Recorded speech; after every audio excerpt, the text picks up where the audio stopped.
I'm Anjali. Welcome to the Quintessence Studio video blog talk show that features you and your extraordinary experiences. Weird and wonderful, we go deep into your stories and try to get more answers. If this roundtable feels like the kind of family dinner conversation you wish you could have in your midst, then submit your story, because we want to hear what you have to tell us. Hit YouTube subscribe, and you'll never miss the next episode. Please donate if you feel you're inspired by this endeavor and would like more episodes. On the previous episode, we met Jody. She received confirmation in the most surprising ways that her mother, who had died from COVID only a year earlier, was in fact very nearby and always listening, apparently bringing her loved ones together however she could. There's an article by John Blake that came out in CNN just in June 2021, so I saved it to share with you. It's titled, "They Lost Their Loved Ones to COVID, Then They Heard From Them Again." The article states whenever there is a massive tragedy, such as a pandemic, a war, a natural disaster, there's a corresponding surge in reports of people seeing the dead, trying to contact them, especially when folks never had the chance to say goodbye. Ian Horn tells of his wife, Michelle, who had died from COVID. During their 10 years of marriage, the color purple was significant to them, beginning with him wearing a purple tie at their wedding. I quote, "He was driving to his job in the pre-dawn darkness when he spotted something odd. About 24 streetlights flanking the highway had turned purple. They looked like a lavender string of pearls glowing in the night sky. He took it as a sign from Michelle." There is another group of pandemic survivors who say they've been granted a second chance to say goodbye. There are people like Horn who believe they've been contacted by their loved ones who died from coronavirus. Now, these experiences can be subtle. Relatives appearing in hyper-real dreams, a sudden whiff of a fragrance worn by a departed loved one, or unusual behavior by animals and pets. Other encounters are more dramatic. Feeling a touch on your shoulder at night, hearing a sudden warning from a loved one, or seeing the full-bodied form of a recently departed relative appear at the foot of your bed. I'm going to go ahead and post the article link below this video for you because there are more true stories.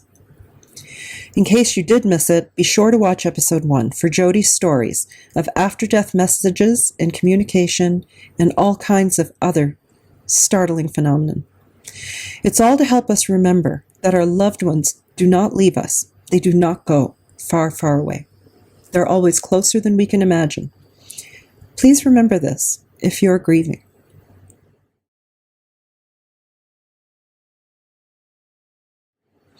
Have you ever wondered how someone you find amazing got to be that way, especially if they weren't like that when they were a kid? On this episode, you're going to get to meet someone who ticks all those boxes. She grew up in an ordinary life and time where folks didn't encourage you to veer from the regular path. Yet now, this woman is a powerful spiritual reader, an intuitive tarot healer, and of all unique things, a flower whisperer. Plus, she teaches those who want to access their unique gifts, whatever they are, in just their own way. She's truly a person of my own ilk. Most of us won't budge from the limitations of what we believe ourselves to be. But what if it took an illness, railroading you towards certain death, to reawaken you, to get you to pay attention to who you really are, and start using your gifts you didn't even know were there? How the heck did she even do that?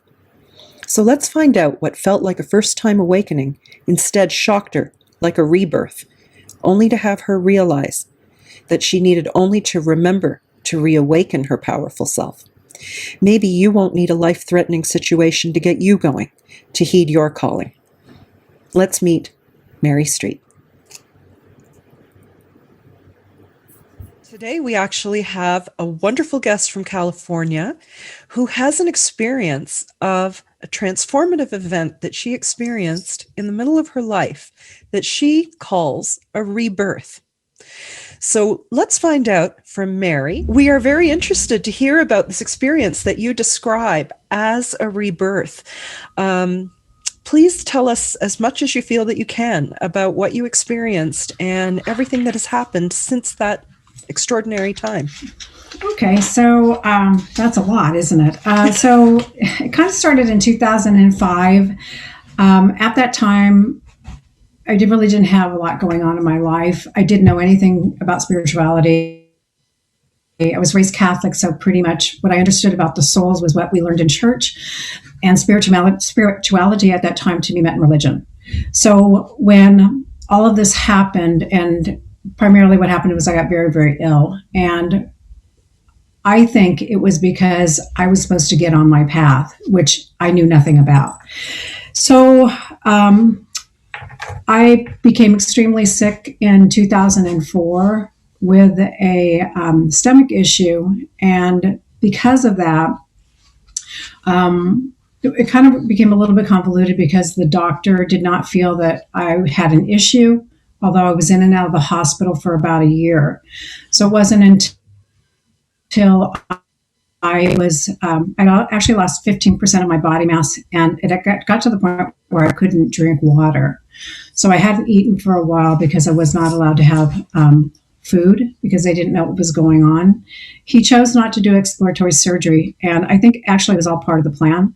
Once, though, I was not able to drink water, then I actually, at that point, I was still in denial, but I came out of denial very quickly because around that time, because I was in and out of the hospital so much, I started seeing visions of my funeral, which I didn't know it was my funeral. I actually thought it was the lady that was for the lady next to me. So I started seeing visions of my funeral. I started seeing things come out of the hospital walls. I started to sense spirit. And it was frightening, to be honest with you. And when I couldn't drink water anymore is when the doctor finally decided, like, okay, we need to go to surgery. And it was pretty bad. He ended up not giving me a colostomy, but it was that severe. And because of that, I had really started losing my life force. And when I started losing my life force, I realized that I had to make a decision to actually just stay alive. And I remember waking up one day when I come home from the surgery, and by that time I was fairly weak. Again, I'd been in and out of the hospital for about a year. And I remember looking around my house and thinking, if I close my eyes right now, this could really be the end for me. And I decided in that moment that either you're going to live or you're going to die. And actually in the hospital, for whatever reason, I came upon a book by Deepak Chopra, and he talked about your mind and using your mind to change scenarios. So whenever I'd go into the hospital, I just would grab that book and I would read that passage, and I would start thinking to myself, there's a way out of here, there's a way out of here. And I would will myself out of the hospital until it didn't work anymore. So I started to think, when I finally started feeling better, which was about 6 months later, what I really wanted to do with my life. Because again, up to that point, I didn't have a spiritual path. I really didn't have a purpose. And it kind of dawned on me that even though I was a commercial florist, I had been doing events and working as a commercial florist at that time, that I somehow just needed to go back to floral school. And the reason why was because my spiritual teacher ended up being there, and he, and I believe the guides put me into that path because I think it would have been a shock any other way. Flowers is what I knew. Mm-hmm. So I think it was a common path, and it was an easiest path for me to go through, rather than shoving me into something I had no knowledge about. So it was like an easier path for them to get my attention. So I ended up going to floral school, and during that time, he started talking about Dr. Emoto. And at that time, Dr. Emoto was just coming on the forefront, and about imbuing flowers. He didn't use that word, but imbuing flowers with energy or water with words. And so the words would either be hateful words or positive words, and the water would react.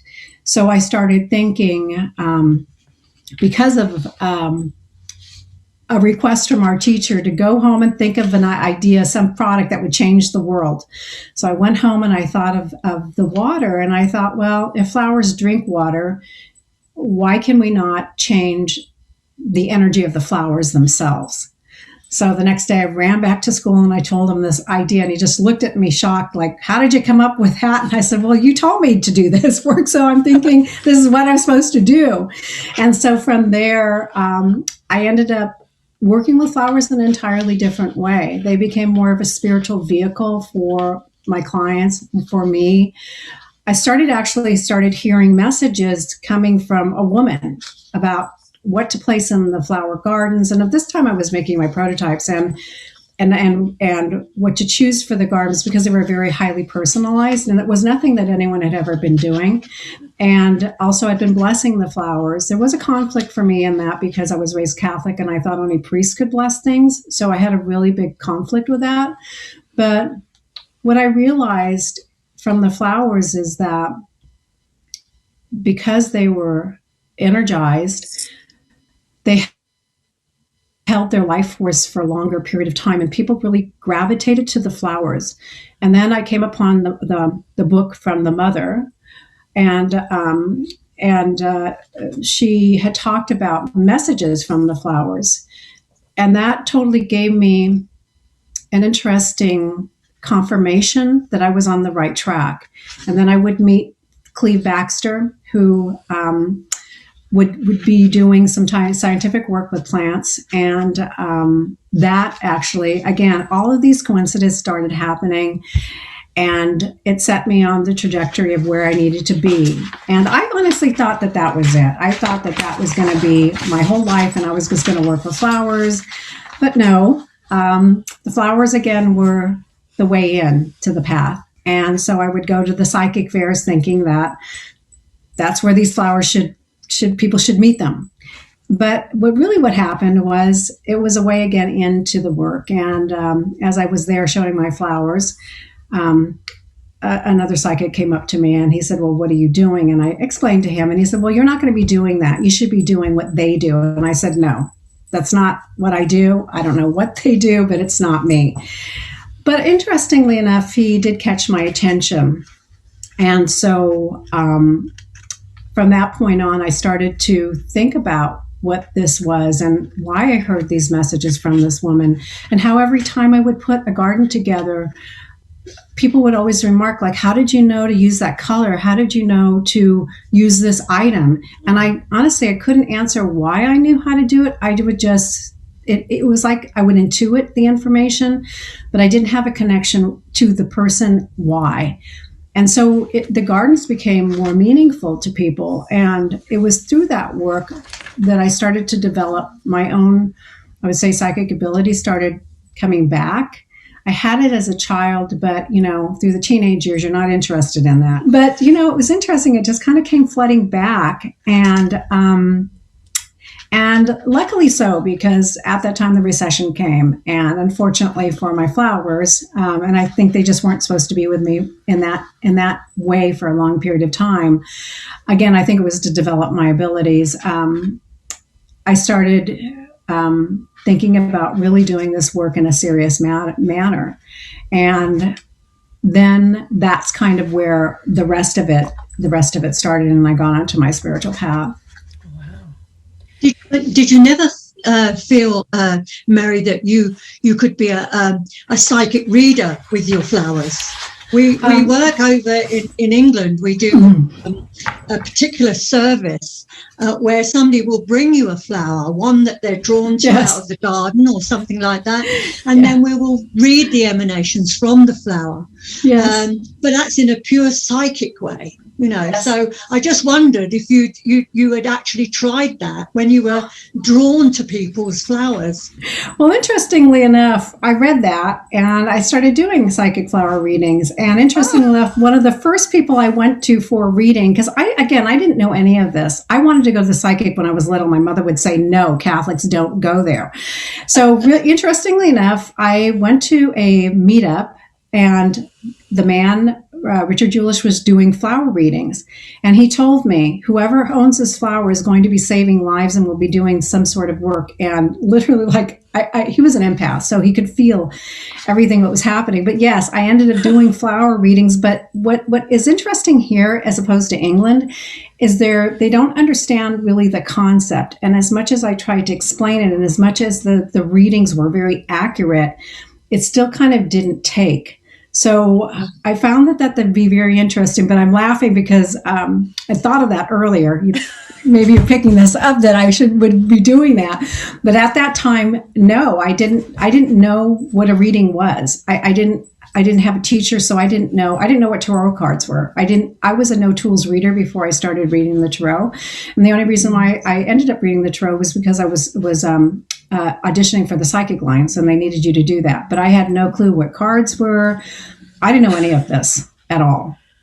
Mm-hmm. Oh my goodness. But you came to it quite naturally through the flowers. Yes. Which is wonderful, because over here in England, it is an old ladies thing. You get the little old ladies coming in with their geraniums and their daffodils and things like that. You don't so much get the youngsters that are involved in this, but it seems to bring the elderly an awful lot of comfort. Yes. To do it that way. But I think the flowers selected you to go on your side path. Definitely. Absolutely. And it was no coincidence that I met all of these healers and the way that I did.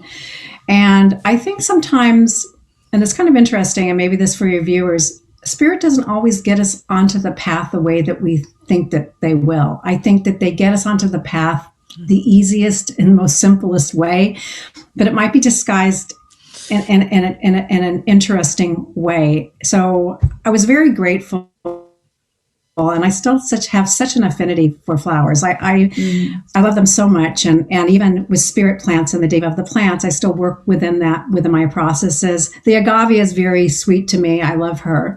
The Mayahuel, I've worked with her, the spirit of the Mayahuel, very deeply in the Reiki healing, and so that has been very meaningful. I don't ever think that I'll be apart from them. So I find that very interesting. It's a very natural course of energy for me, for whatever reasoning. Definitely. Yeah, I agree with you totally.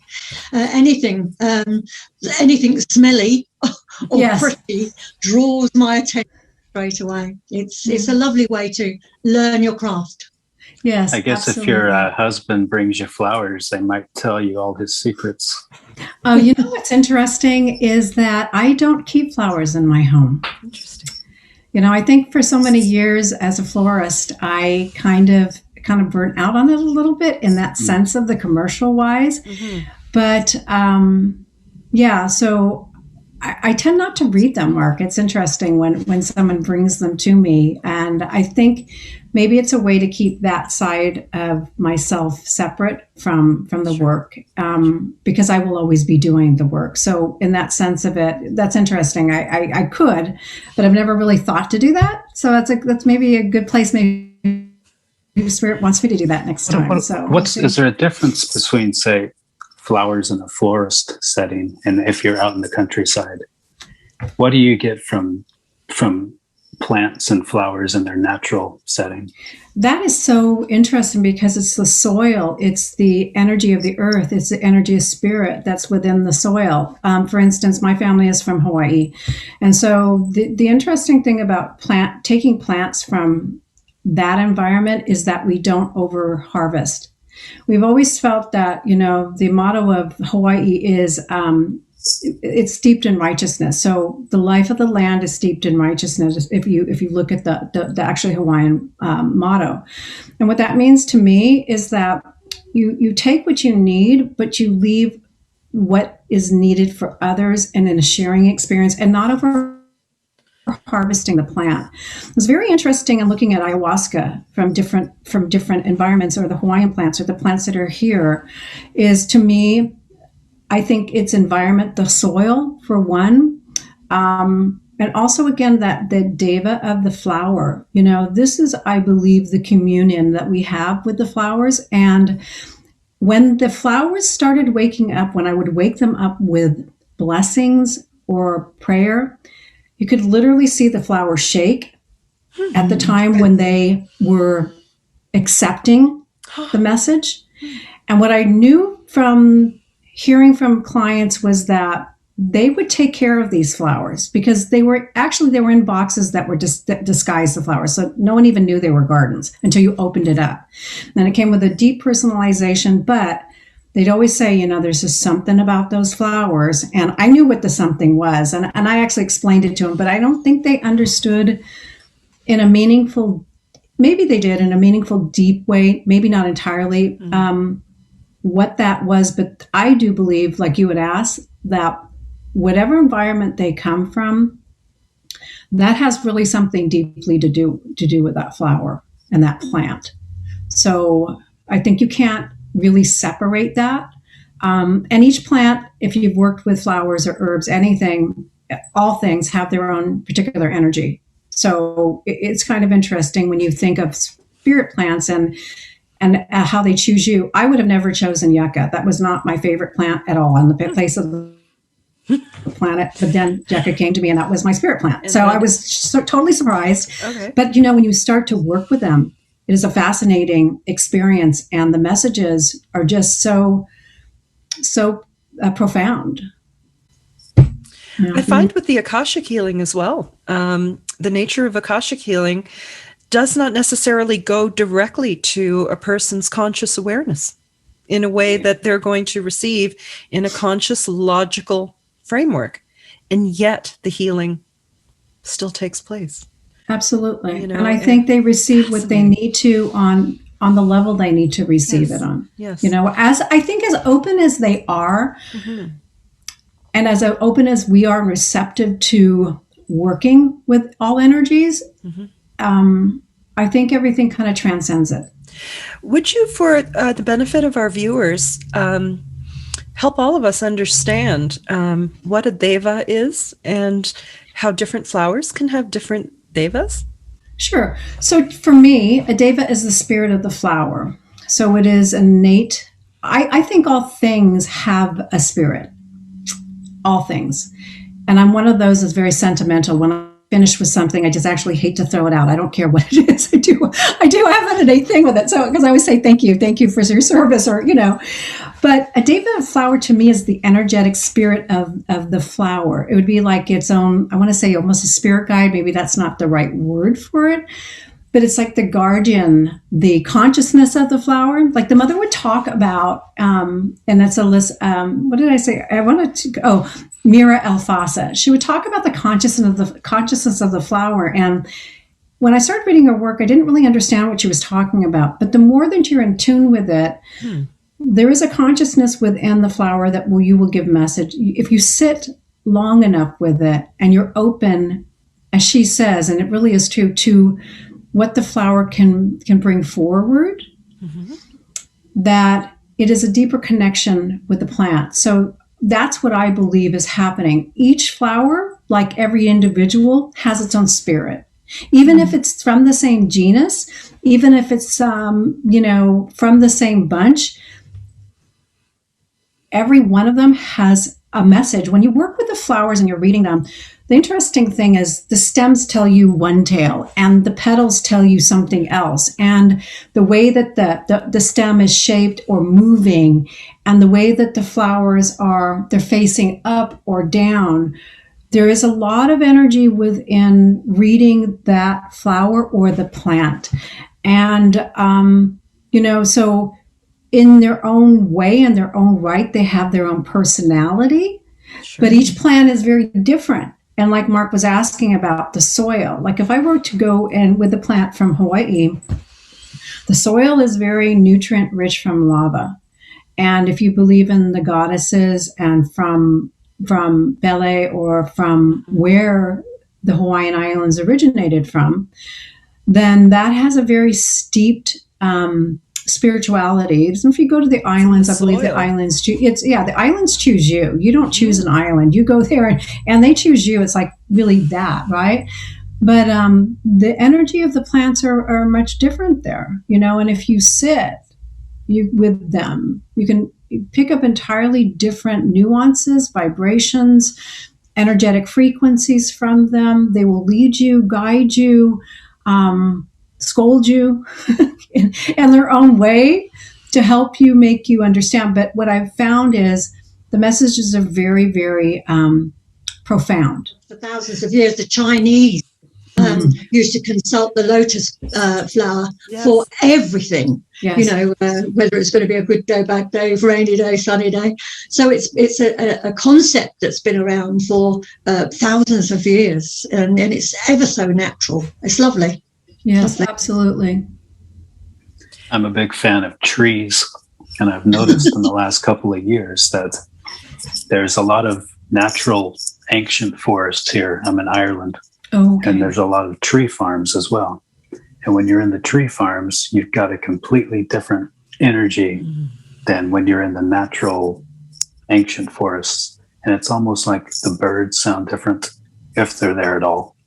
It doesn't have the same spirit as the wild, forest does. Yeah. What if you're not from Hawaii? So what if, what if I'm not from Hawaii and I think it's wherever you go. I Go would ahead, need that healing. Yeah. Would that not be appropriate for me, or how would that work for someone?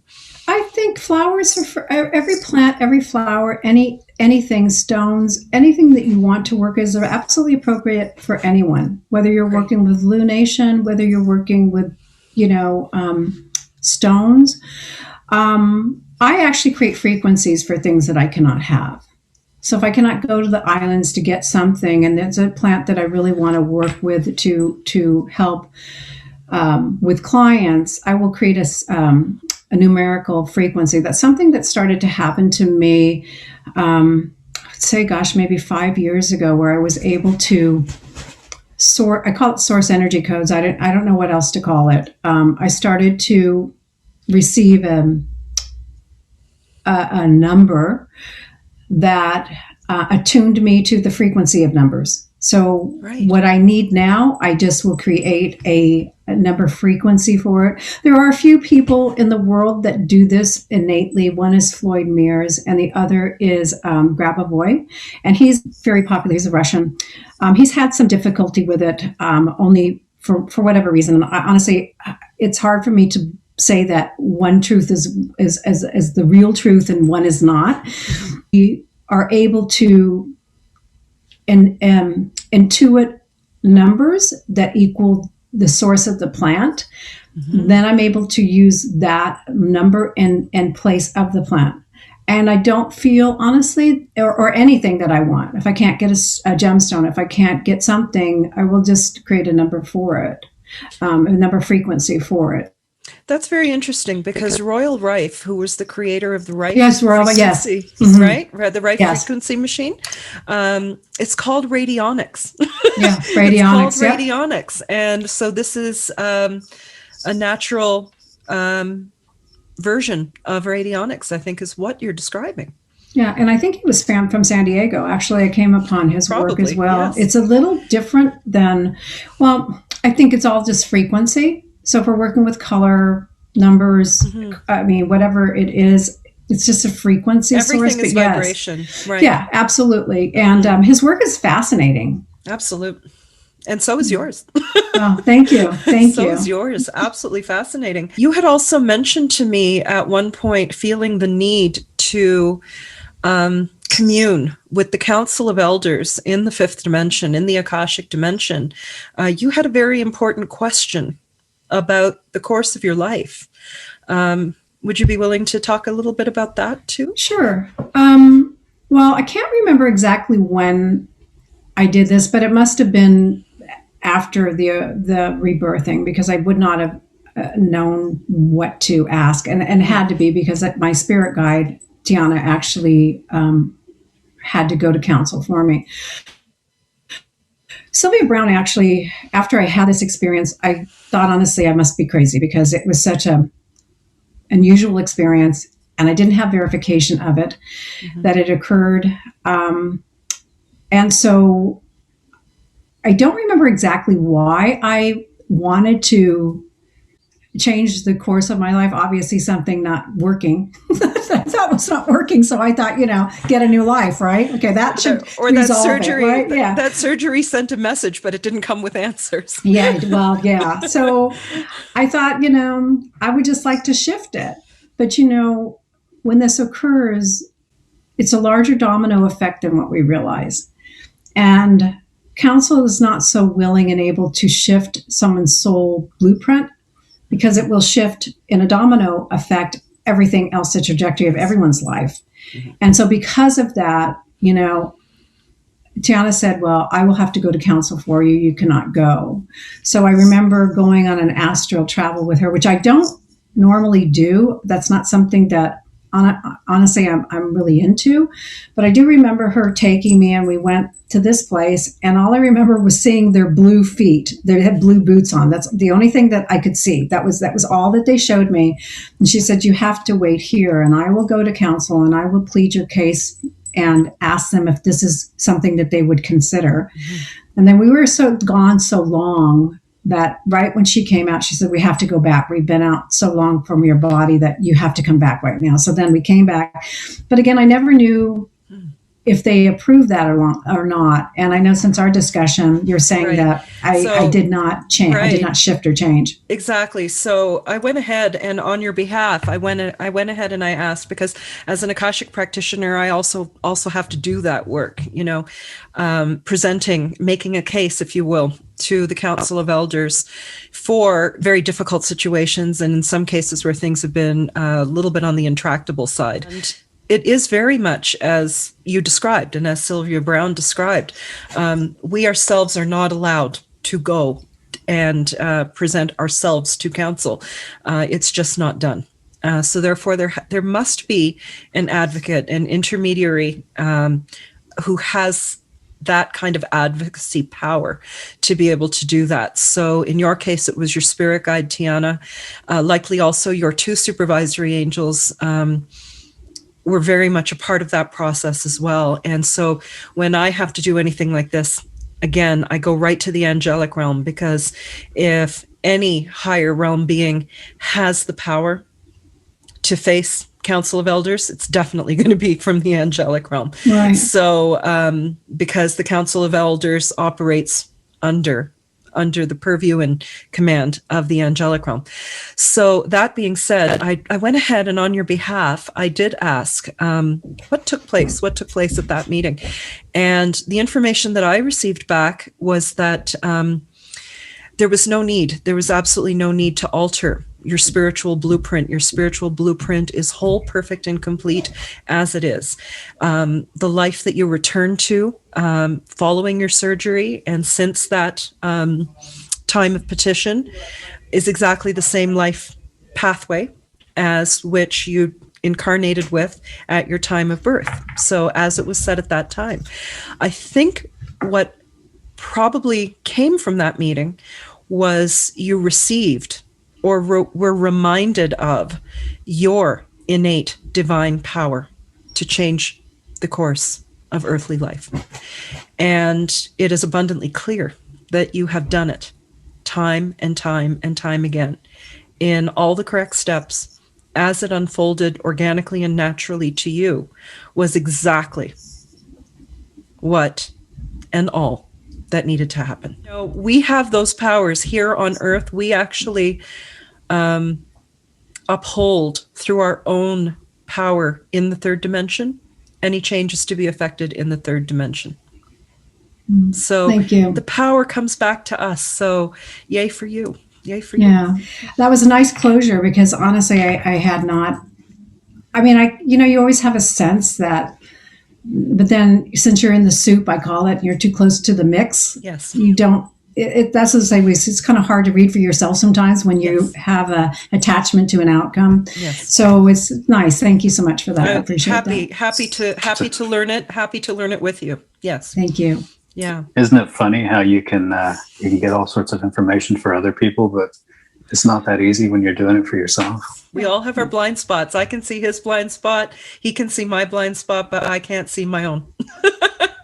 Right. Yeah. Right. Absolutely. And I think it is meant to be that way, which is why we are with each other, which is why we have each other. And this is, if we're all in the soup, then I can just say we're all in it together. Sure.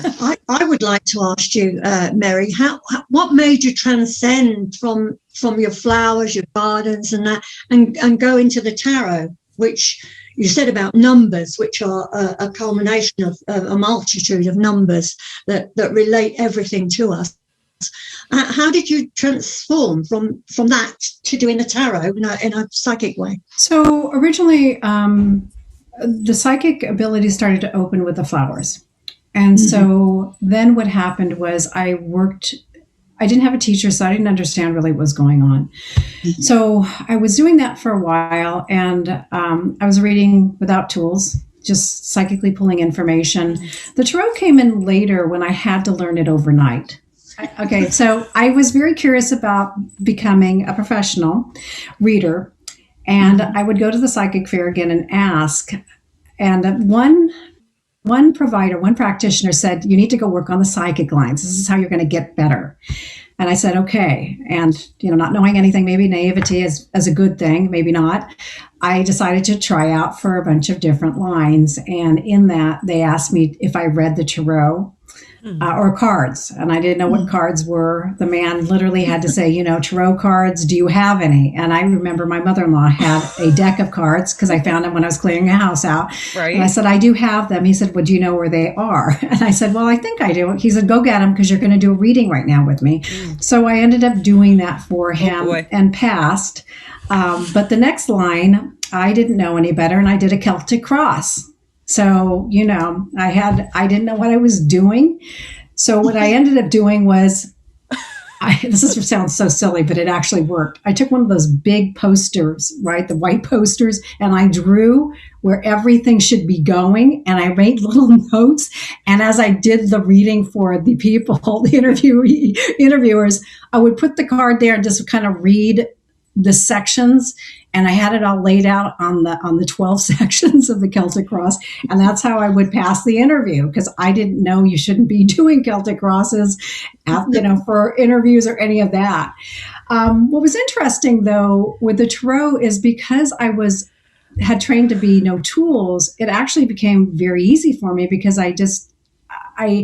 in a sense, because I first started to do it like everyone else, read the little white book, and that made no sense to me. So I thought, this is crazy. And I was like, I'm not going to do this. I mean, it's just too much.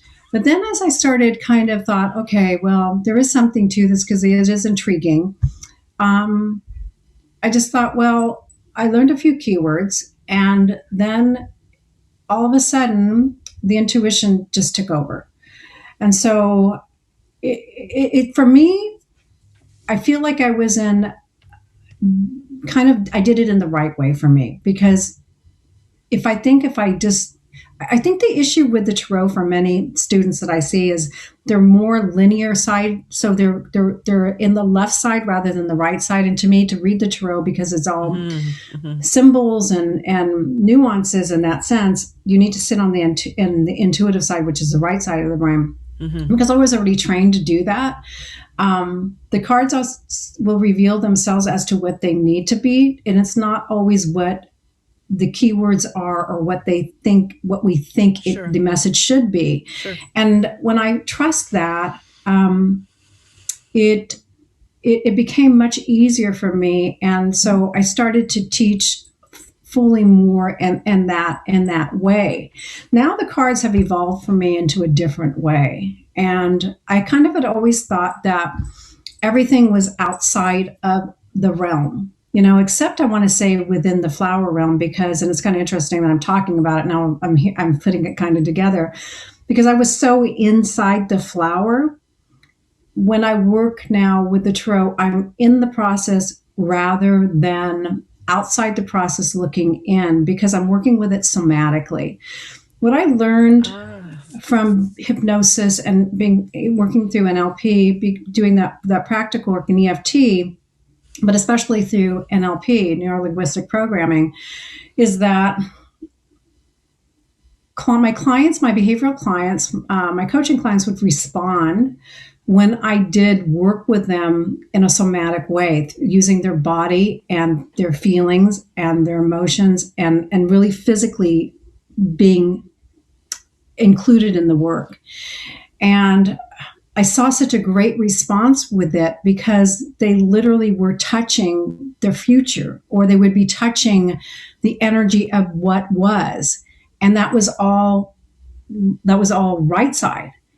And it came to me one day, I said to my guides, I really want to have a tarot process that I could teach that was something that was unique, but something I could teach that was my own. Mm-hmm. And so one day I was sitting there doing the card of the day, which I always do. I still practice every day. It just was like this. It was like my crown chakra opened up, and they flooded this process to me. And literally, I was writing so fast, like I felt like my hands were burning. But it was the whole soma-tarot. So the soma-tarot process that I currently use and teach now. And what the process really is being inside the card rather than being outside the card and reading it that way. Right. So when you are, say, for instance, working with the high priestess, we're working with the crown of Isis, we're working with the Akasha book that's in her lap, we're working within the folds of her gown, we're working within the pillars in that card, we're working in understanding the nuances within each card. The fantastic, really the first lesson that I gave, and I know the guys threw me into the fire because this is how they work with me, was the Ten of Pentacles. And the Ten of Pentacles is encoded with secrets, as the Arcana is. But that particular course, when I did that course, really was so miraculous, because it confirmed the way that I needed to start working with the Akasha in this way. Mm-hmm. And from there, I started to think, well, there's grand possibilities with this. Why could we not work magically with this, or why could we not use other divination processes with this? Right. So this is now the course of my work, and it's exciting, and it's new, it's different. I feel, unfortunately, sometimes that my work is ahead of the times, and so people don't understand it. Like this, I call myself a spiritual florist, and when I was doing the flowers, people kind of didn't get the concept, so I realized in parts of my life I was wearing like neon colors before neon was a thing, but I knew it was going to be a thing, but it was 2 years later. You know what I mean? So I was wearing neon clothing, and people thought it was crazy, and I was a young kid, and I was like, I don't care, because this is going to be the thing you watch, and I know it's just going to be 2 years later. It wasn't right then. So I'm always a little concerned that the processes are a little ahead of themselves, but I feel like there needs to be a change around the way that we educate. If what is there now is not working, because still I see students struggling with memorizing the cards and doing this rote memorization, which does not work, and this is why they don't study. That I feel like this new way of being inside the process highly personalizes it. Mm-hmm. And when they become that information, that card, there's such a deeper understanding that they never forget that experience. So that's such a spiritual way of working. That's how I work with the tarot, because I'm mediumistic. So I'm totally understand where you're coming from, because I immerse myself in the picture. Yes. I become that card, if you like, yes. And that's where I get all my answers. Being mediumistic, I rely an awful lot on drawing energies through. But if somebody asks me a question about their future, I will always revert to the tarot, always, because I'm not a fortune teller. But the tarot has that way of unfolding that avenue to your client. Do you understand what I mean? Oh, yes, unless definitely. You must be working on a really, really high level of spirituality to do that. And you're doing it without even knowing you're doing it. It's great. Thank you. Yes. And, it's interesting because working in the mediumistic field, And I think it's that blending when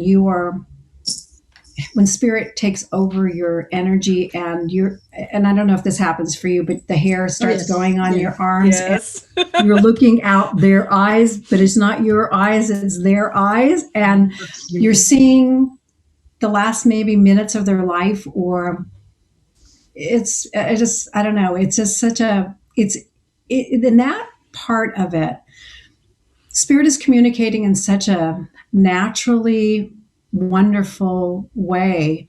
And I think when that's happening, there's such a great communion. You're no longer separated. It's that blended energy of pure extraction of love, especially for those who need closure. It is. And so I just feel like that's kind of the highest form for me. Maybe there's even higher, I don't know, but I think you're getting there. I really do think you're there. That's pretty high.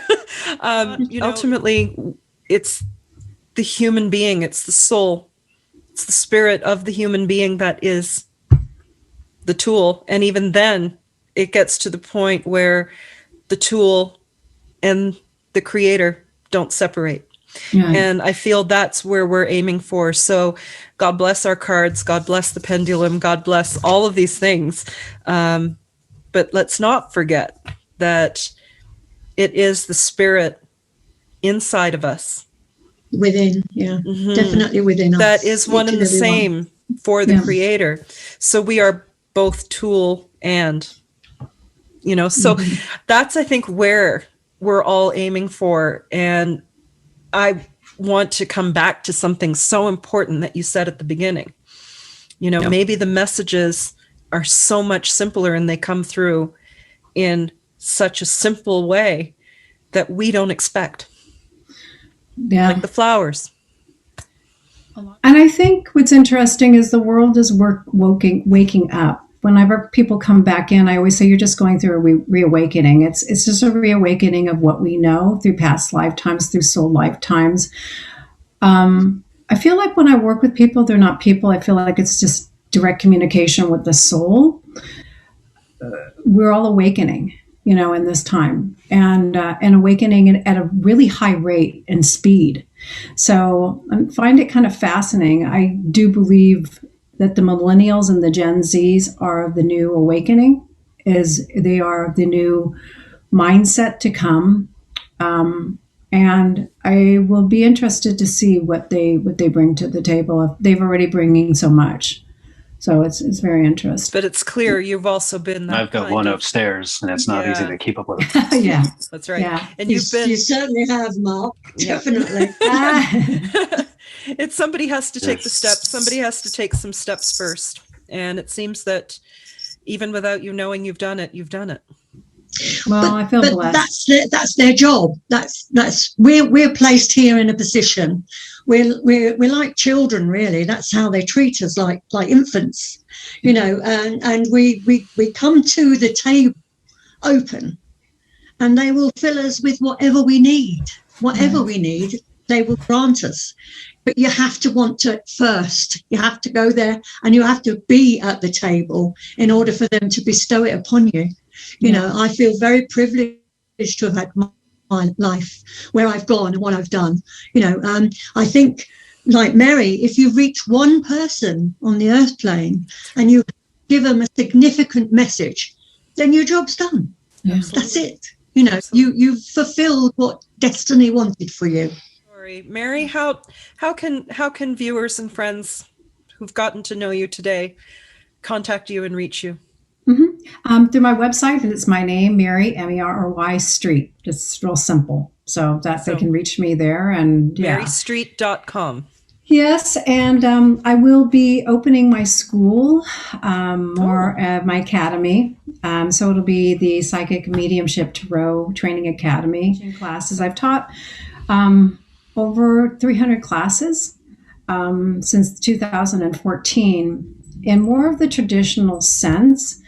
But, and I have been teaching this past year somatically. And so I'm really going to focus on that work because I feel like I feel like that's what spirit needs. And It's been, you have taught us so much today. Thank you. Thank you. And I leave it to spirit. So I always we're think blown the away. well, thank you. And thank you all for inviting me to your show. It was lovely meeting you. Thank you so much. And thank you for your inquisitive questions. And I think the more curious we are, the greater our planet will be. Yeah. Absolutely. Let's just keep putting it out there. Thank you again so much. Thank you. Thank you.